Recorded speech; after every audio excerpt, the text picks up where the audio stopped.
Okay, so it's usually a great pleasure to be in Paris and to see you all here. So I'm really thankful to the organizers for this very nice program, for this really nice workshop, and for inviting me here.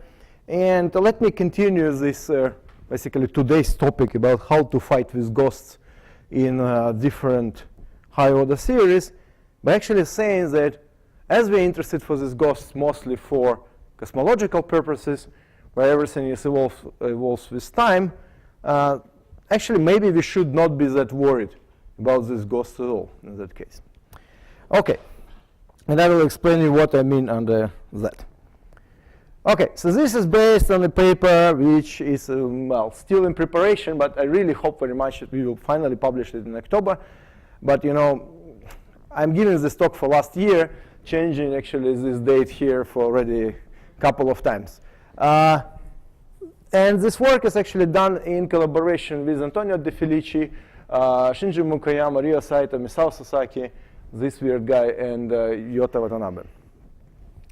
So it's practically done. There are some issues which we want to polish, and yeah. It's actually a very simple idea, which I hope you will understand from this talk. Okay, let me just briefly remind you what a cosmological ghosts. So it's probably not a proper audience to remind you that, but there is one subtlety which I wanted to stress. So therefore, forgive me this slide. Okay, usually if you talk about cosmological ghosts in this scalar sector of your theory, then you can write your action, your quadratic action for fluctuations in this way. Okay, so tau is your conformal time, x is your comoving coordinate. Then this is just normal action as if it were in Minkowski, just with some sound speed. And the important thing, you have also this function z. So important thing, what is really crucial for us, that in this action, there are two free functions, z and the sound speed, and both these functions are time-dependent in cosmology, and they're both constructed out of different background quantities for the theory you under investigation, and both these functions are time-dependent. That's crucial. So they depend also on solution which you pick. Okay, that's another important thing. Good.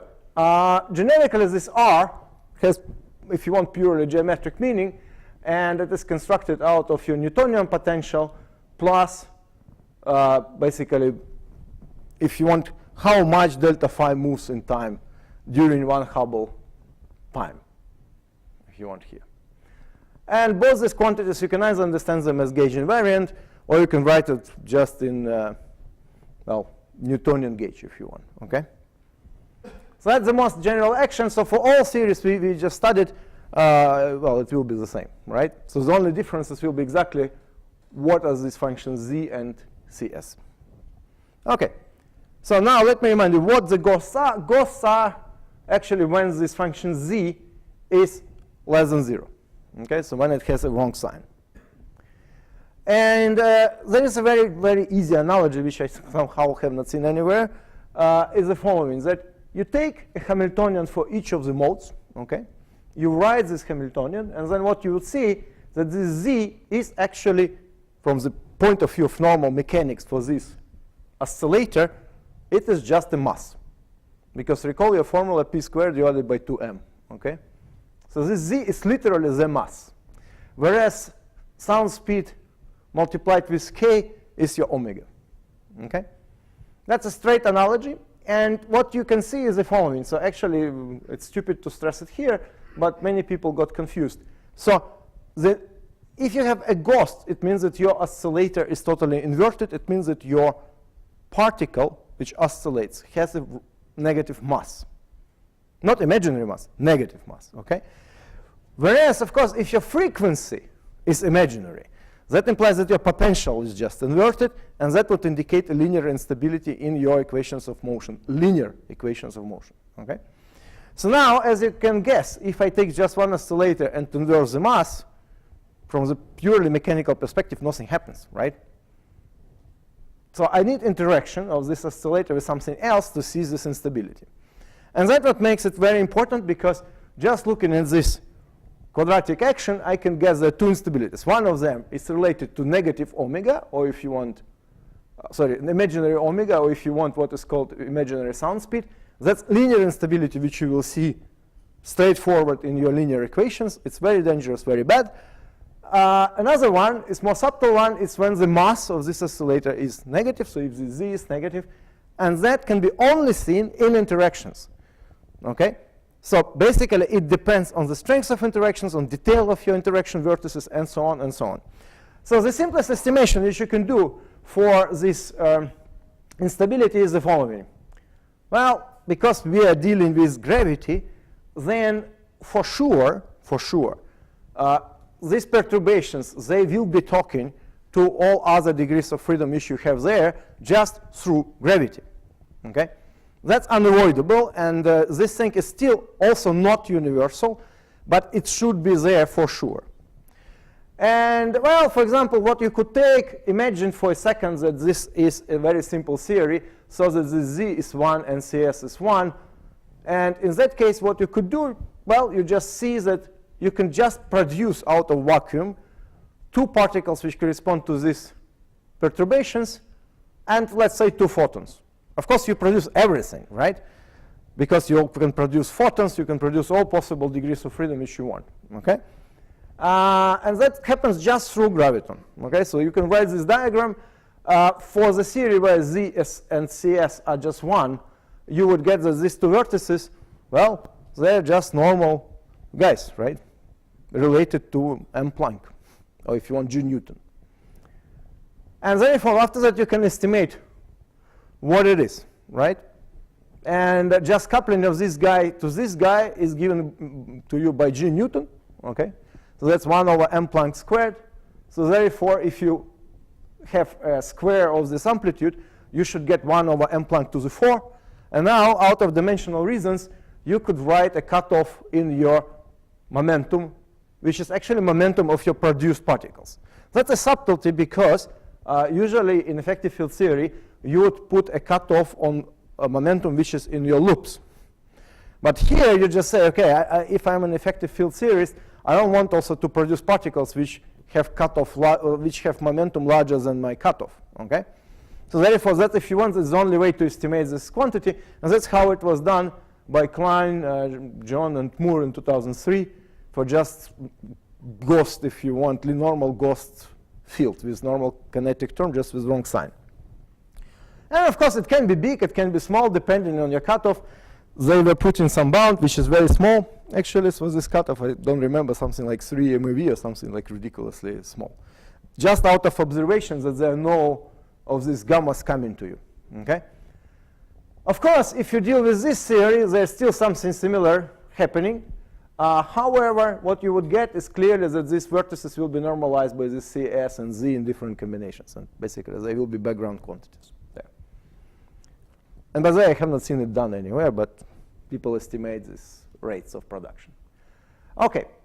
Now, let me do the following. So let's put the question. OK, if these cosmological ghosts are there, okay, can be there, we use usually that as a criteria to kill some series. What actually do we usually kill? Well, let me repeat that these cosmological ghosts very often appear if you try to break null energy condition. Okay? They very often appear, but not necessarily appear. That's another important thing. But basically, the simple setups when you can face the issue of ghosts from the phenomenological perspective is in the cases when you have some gravity modification, blah, blah, blah, and you want to have W less than -1. W is the equation of state parameter. Another option is if you want to have a bouncing scenario for the early universe, you know, you want to ask what was before inflation, or maybe there was no inflation but something else. So if you want to have a bounce, you would violate null energy condition, and there usually you see ghosts, but not necessarily. There are ways to avoid it. And also, if you want, from some reasons, for example, inflationary models with blue tilted spectrum of gravity waves, you also would need to break null energy condition. And in many cases, you would see there ghosts, but not necessary.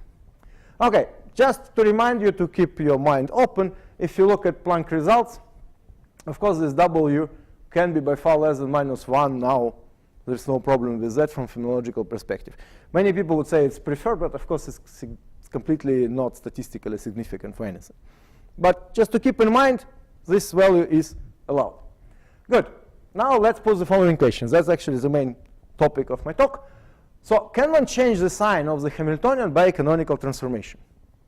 Okay, so can one really start from a system which is either ghosty or maybe not ghosty, do some completely well established standard filter definition if you want, or change of your coordinates in your phase space, and change the sign of your Hamiltonian. Okay? Let's see whether it's possible or not. Of course, the main statement will be yes, it is. It is possible always. Good. Now, let me just give you as an introduction, or if you want, kind of first bite of taste, the following absolutely standard procedure. Take canonical inflation, absolutely standard scalar field, and let's repeat what Mukhanov and Sasaki were doing. So namely, we start from this action which I presented to you, and now I change this big Z to small z squared because, of course, they were doing canonical normal inflation, so there it was anyway positive, right? I just want to keep the notation, therefore I write small z squared. Good. Now, what people usually do, well, we don't like to have fields which are not canonically normalized, right? Because this thing enters our measure and we don't like it. So what we do, well, we introduce a canonically normalized Mukhanov-Sasaki variable, and what is immediately extremely important is by doing that, it's a Lagrange filter definition which is time dependent, okay? Because this Z, don't forget, together with C, they're both time dependent quantities. Well, standard procedure, standard action, canonical, you see it looks like exactly Minkowski because now measure is time independent, just the only difference is the sound speed, and then this weird thing which kind of looks like effective mass, okay? And of course, the main point is that if you want, the main mechanism of producing these quantum fluctuations in inflation relies to the point that this effective mass is actually tachyonic on super horizon scales, okay? That's the way to understand why do you enhance these perturbations. And let me remind you that actually these both actions are exact. So it's not related to slow roll, it's not related to any approximation. It will work in any cosmology during reheating, during whatever you want, okay? So now what you can immediately see out of these actions is the following, that if I look at the canonical momentum here and I denote it pi small, and I look at canonical momentum here, which I denote capital pi, well, capital and curly pi, then I not only transform my coordinate v, right, from r, but I also transform my canonical pi from r and pi, okay? So that's clearly because I transferred this system, which is clearly Hamiltonian, into this one, which is also clearly Hamiltonian. Clearly, this filter definition is a canonical transformation. Important thing is it's A, linear, obviously, and B, clearly time dependent, and that's crucial because Z depends on time, and here you see there's even derivative of Z.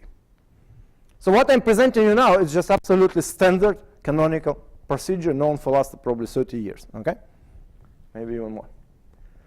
So now what you can see out of this procedure is a very funny statement that actually I started from this Hamiltonian, exactly the same stuff as was there before, just instead of this Z, my effective mass is, and important thing, time-dependent effective mass, is this small z squared, okay? Now my new Hamiltonian is obviously Z. I just straightforwardly derive it from my action. And what you can immediately see, so this guy was positive definite, okay? Whereas this guy is clearly not. It's actually unbounded from below, because if I go to, if you want, outside of my sonic horizon, so if I take k, which is by far smaller than this combination divided by the speed of sound, then this Hamiltonian is, well, it's as negative as I want, right? So what happened? I have an absolutely legitimate canonical transformation. This is standard procedure to deal with the things, and I managed to go from time-dependent but positive definite Hamiltonian to time-dependent but unbounded from below Hamiltonian. Okay? And I have not done anything non-standard. It is how it is done.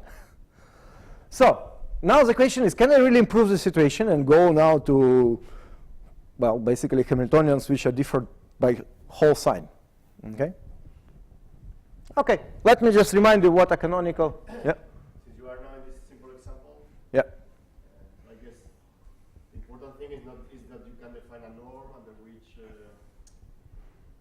say that you have this, we are Hamiltonian, but everything you're going to define it, if you set it properly, is going to be well defined, right? Yeah, of course. So look, kind of hidden in the but in this transformation, right, people like derive everything in the theta using this canonical variable v, because it's easier. Of course, Weinberg uses R, but for example, Mukhanov. Say that the stability may not be now connected to the fact that this new Hamiltonian seems to be unbounded from below, but there will be another norm or another, which is a way to do it is you go back to the Hamiltonian and then. Look, it's a standard quantum mechanics. Both norms are standard. There's nothing non-standard there, right? So it's not hidden in the norm because norm is the same. It's standard norm for v for psi, which depends on, if you want, psi depends on v real and v imaginary. Nothing else. I mean, classically, clearly, I can make the Hamiltonian zero. Exactly. That's exactly what I'm going to tell you later. So I guess I can make it negative. Exactly. That's your guess is absolutely correct. I mean, but really, it's funny that of course it's time dependent, and so that probably what Diego was asking. I mean, whether the new fields are physical in a sense. But what does it mean physical? Look, all fields are physical. Filter definitions don't change physics, right? We know that. Typically, they are related to some physical truth. You will see it later. We can continue discussing it because I will also point to some weird observables and so on. Good. So let me remind you first what canonical transformations are. Just let's think about mechanics. So we have QP and we have corresponding Hamiltonian. And then we have a covariance in this phase space so that we can map it to theta pi and the new Carly Hamiltonian in such a way that actually this Poincare-Cartan integral invariant remains the same. So basically, I can integrate along the closed loop in this extended phase space. And if I compare these two loop integrals, then they're the same. Well, this thing, just give us the following things, that if these two integrals are the same, that the integrands can be only differ from each other by an exact form, right? So therefore, there is this total differential, so there is df, and this f is called generating function. And in natural coordinates, when you can parameterize your phase space by q and theta, not all actually canonical transformations allow you to do that. In that case, you can just read for the simplest cases that your momentum is just df over dq, your new momentum is minus df over your new coordinate. And then what is really important, you see, if your canonical transformation is explicitly time independent, in that case, by value, your Hamiltonians are the same. Okay? It's just a substitution. But if you do explicit time-dependent canonical transformations, then you add this additional piece, and this additional piece does change the value of your Hamiltonian. Okay. Clearly, this preserves the Poisson brackets, and that in quantum case would imply that their commutators are preserved as well. Good. Now, the best example, exactly as it was said before, is just motion. And motion maps just Q and P and H into your initial data and zero Hamiltonian. Okay? And it's famously given by this Hamilton-Jacobi equation, which is actually written on your action. Okay? If you want action, or what is called Hamilton principal function, which depends on initial and final data. Okay. Very good. So now let's go to quantum mechanical case. Of course, the simplest way to understand it is not through Schrödinger equation, because it's a more complicated ideological picture, but through Heisenberg picture. So let's take operators O. They can be either Q or P. That's important, because these are those operators which induce my algebra. And I just see how they are transformed if I do unitary but time-dependent transformation. Okay? So this is my old operator, this is my new operator. It is both Q and P. That's important. And now what I will see is that if I plug it in and I require that I preserve the structure of Heisenberg equations, which is the same as if you want Hamilton equations, then my Hamiltonian is actually transferred in this way. Okay? So my new Hamiltonian expressed in new operators. So if I write it in this way, it has this additional inhomogeneous piece, right? And if you recall what we have in normal non-abelian field theories, clearly you see that this H transforms as a connection in non-abelian field theories. Okay? And of course, by the way, we all know that the Hamiltonian changes its value if you recall about Dirac picture in quantum mechanics when you can kill the free part of your Hamiltonian, right? Clearly, that's not a unitary transformation of Hamiltonian because you change its value. And that's what happens here. Okay? Good. Now let's do the simplest case of canonical transformations, namely let's take a group of linear canonical transformations. Okay? And the only thing what will be non-standard that all these four coefficients, they can be functions of time. And now to make this transformation canonical or symplectic, I would need to require this condition on these four functions. So there are only three functions which are independent in that case. And well, you can calculate the generating function in this for this transformation. And you see, have you realized the difference? And then something, if I will go to quantum case, that instead of canonical, we will have Bogolubov, and the only thing what changes, because it's all linear, we will get just Hutz here. Okay? There's no difference. Very good. So now, give me an example what will happen with an oscillator if I want to do this transformation. Okay, I'm taking this wrong sign oscillator with the mass -1. Okay? So it has this mass -1. Now, I want to map it through this transformation. Clearly, what I will get is another quadratic form, which has these functions A, C, and B. So here, this omega can even depend on time if I want. Now, what I will get for these coefficients, if I work out them a bit and massage it a bit, I will get this very nice form. And then you will see that if I want that this A is positive out of this original minus sign, right? And the only way is to have really strong dependence in these coefficients, because my derivative on this ratio should be larger, not only that omega squared, but this also additional positive piece. Okay? And the same, it's kind of symmetric, both these coefficients clearly, because pi and q, they're in a sense symmetric, right? So therefore, both these coefficients have this symmetry, right? So it's the same expression. Then there's also the C, but the C I can always kill if I want. So again, what's important, really strong time dependence there. Good. Now, as you have seen by previous slide, right, these are kind of ugly. So if I want to fix this A and B to be something, I would need to solve these ordinary differential equations, which are highly nonlinear and may become even singular. Okay? So now the question is, can I always solve them globally so that it's all fine? And what I'm going to tell you is that, yes, indeed, I can always find a solution for these equations, even if my omega does depend on time. Okay, how to prove it? There is a very good proof. Again, what was said before. So canonical map through zero Hamiltonian can always help us. And the point is, okay, we start from Hamiltonian, which can also depend on time, and these coordinates Q and P. And now I do canonical map into, well, zero Hamiltonian and my initial data QP, Q0, P0. And after that, I can take another system with a different Hamiltonian, the same dimensionality of phase space. And I could pick up this Hamiltonian to be exactly the function which I had here, just with minus sign. Okay? Well, now I can do the following. I can again map it to this initial data, the same initial data, and zero Hamiltonian. And now, true-la-la, because I know that it's a group, right? Canonical transformations, they build a group. So therefore, because it's a group, I can just rotate this arrow. And then what is usually in mathematics called commutative diagram will close. Because it's a group, I can take a product, and there is a direct map from here to here. And because it's a group, the inverse map is also a transformation. So I can transform it either that way or that way, I don't care. Okay? So that actually proves that there is always this map. There's always the solution of the previous equations. Okay, now let me take explicit example. Let's forget about time dependence of the frequency. So I take this ghost oscillator, and I map it into normal oscillator. Okay, from mass -1 to mass +1. Good. I have, maybe it's better if I show you the solutions here before. So for this guy, I have standard solutions, right?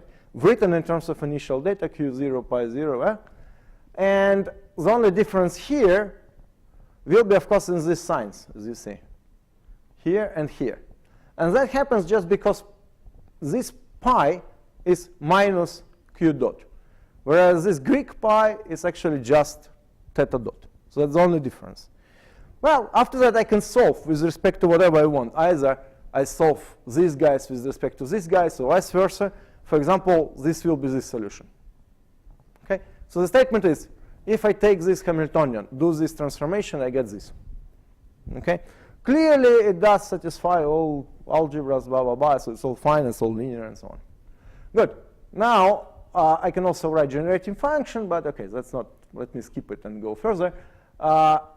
Then important thing is that if you go in this approach from just oscillators into modes, what will happen immediately, what you see, you put, of course, this k here, but there is this term, and this term is very important because you divide by omega, omega becomes omega of k, and clearly this is, if it is so in Fourier space, then the normal space is non-local in space. So it's local transformation in time, but it's non-local transformation in space. But in cosmology, we would not care much, and you will see why just a bit later.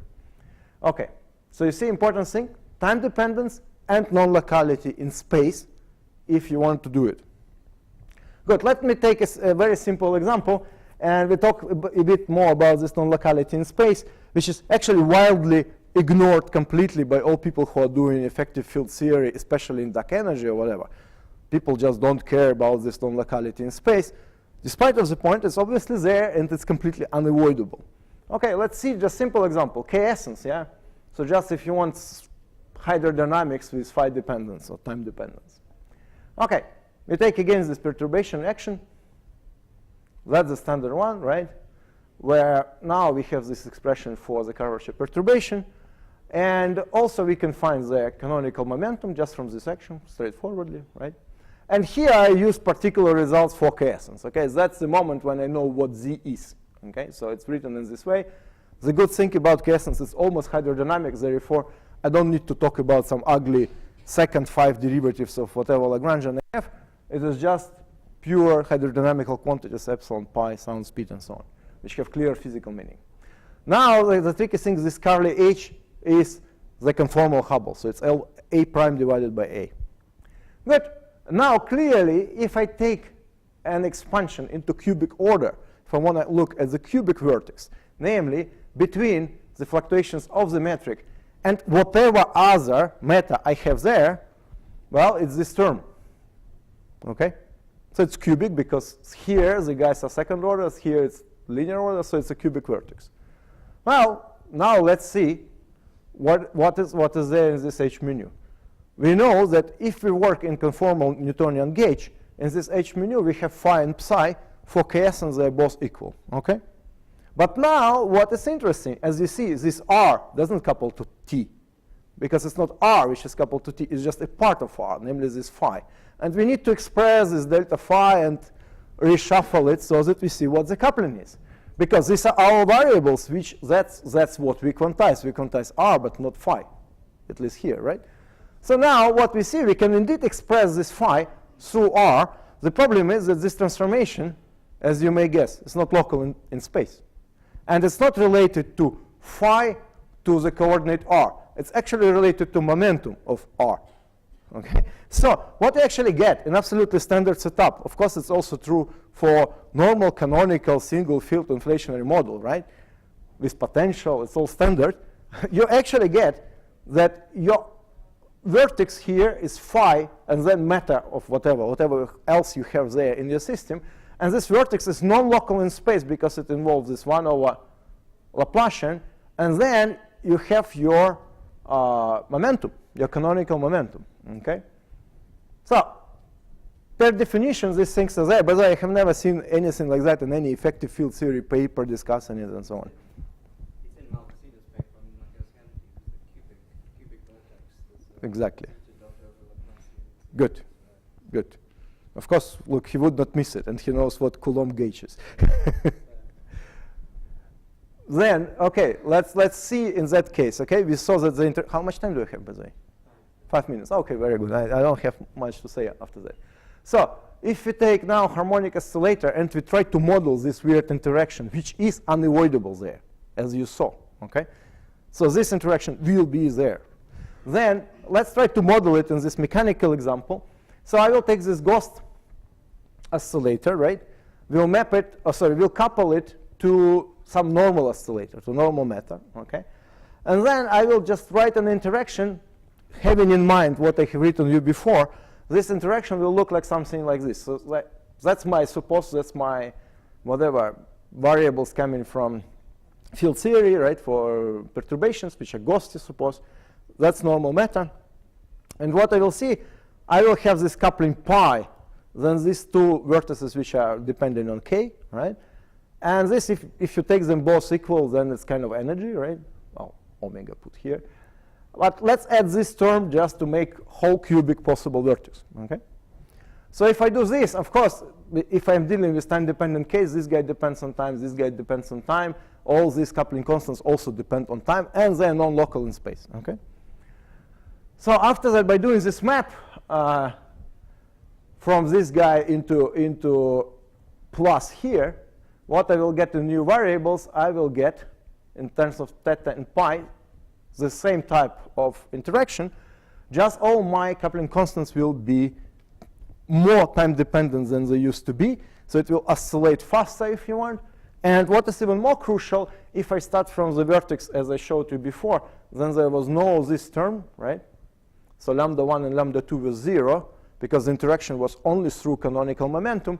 But now I will actually create them just because, you see, these terms appear because of lambda 3 and lambda 4, which were not 0 here. So I will basically create more general cubic vertex as one would expect. But of course, if we go to more generic, whatever, Hardensky, the interactions there are even more complicated, okay? So therefore, they will be probably all the things will be there anyway. Good. Now let me also mention another thing, that kind of R is a good variable because we know it's conserved on super-horizon scales, okay? Fine, but honestly speaking, what we measure is kind of phi Newtonian, right? And on top of that, if you have direct couplings, as you saw, phi couples to T00 locally in space, right? Because it's just phi T00 for external matter. But R not. On the other hand, you have delta phi, which is, for example, fluctuation of this k-essence field. It also can have direct coupling to matter, right, potentially. Maybe through gradients, maybe not, but this interaction could be there.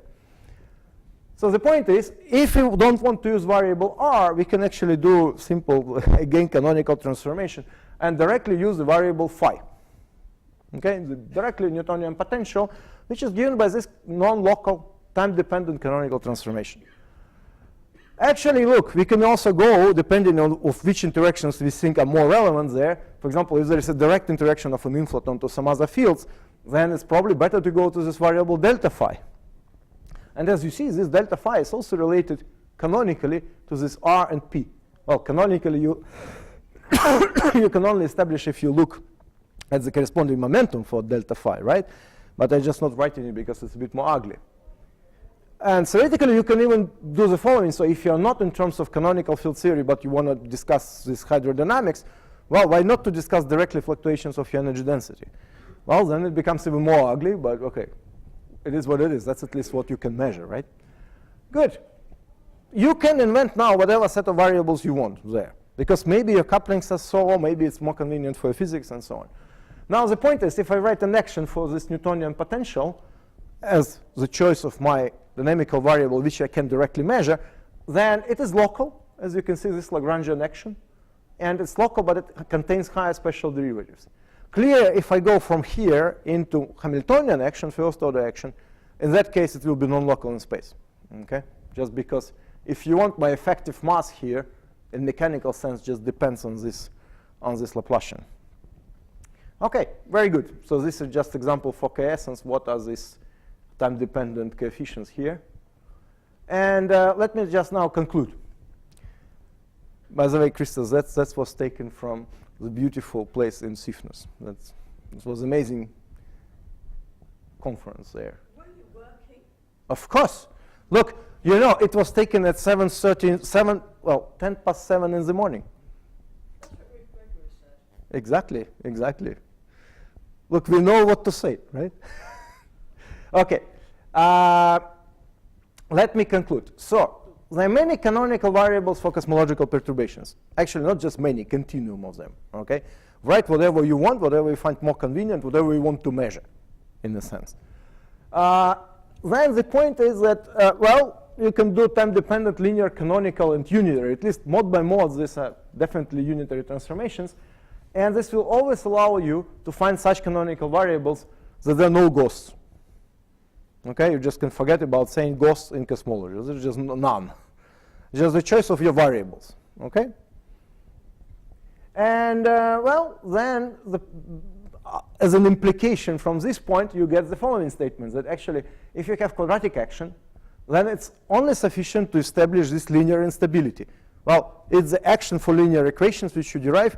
From there, you can only infer whether it's linearly stable or not linearly stable. But for any interaction instability, like ghost instability, you need to go to interactions and check the vertices, check the rate of instability which is produced there. So basically, for each theory, it will be something else, and it will be either phenomenologically suitable or not. Okay? But just to say that the sign in this quadratic action is wrong in time-dependent setup is not enough to infer much about the stability of your theory. Okay, and by saying that, I will thank you for your attention, and yeah, thanks a lot.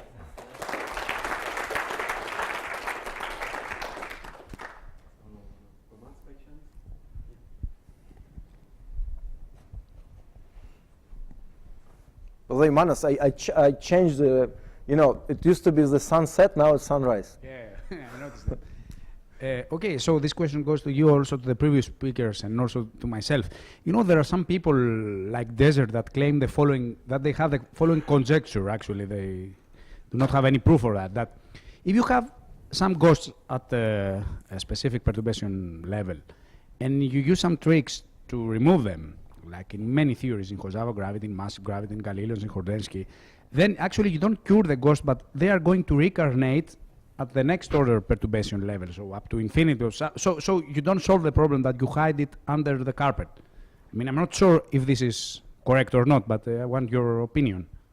Well, it strongly depends. So if you talk about Boulevard Desert ghost, right, then clearly, linearizing about Minkowski, this ghost is actually infinitely strongly coupled, right, because it appears only in the vertex, only in the interaction. But clearly, then I change a bit my background, right?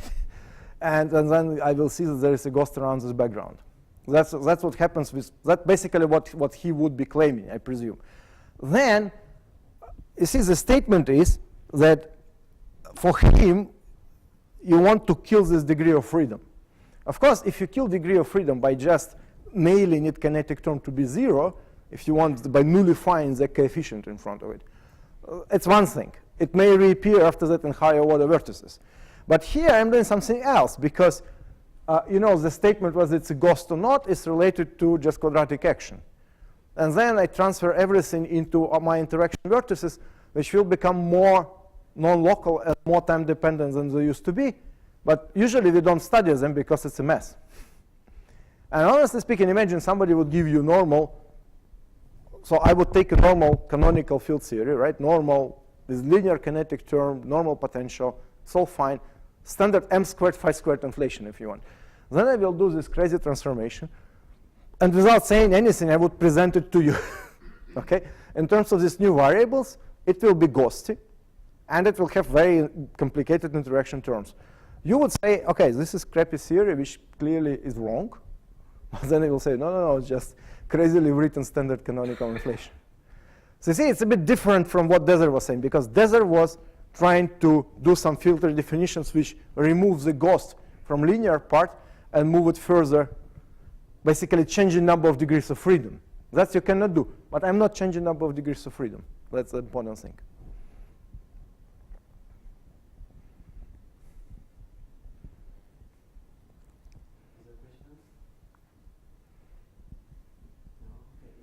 Thanks again, Alexander. Thanks, guys, for attention and good questions.